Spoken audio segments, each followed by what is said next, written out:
చెప్పుకో. స్వామి నాకు బాగా చదువు రావాలి, మమ్మీని విసిగకూడదు,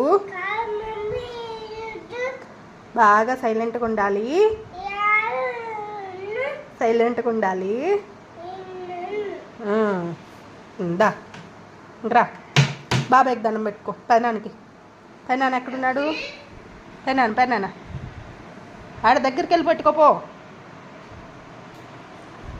పెనాన్న చెప్పు, నన్ను బాగా చూడు. దగ్గరికి వెళ్ళు, ఆడికెళ్ళు.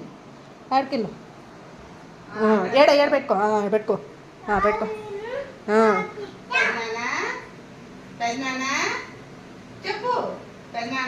చెప్పు. నాని యువతుంది కదా, చెప్పు. నన్ను దీవించు, నేను బడికి పోతున్నాను, గుడికి వెళ్ళి వస్తాను, నన్ను దీవించు పెద్దనాన్న. దండం పెట్టుకో. ఇటు తిరుగు. డ్రెస్ తంతి డ్రెస్ చేయించు. సూపర్. స్మైల్ అమ్మా.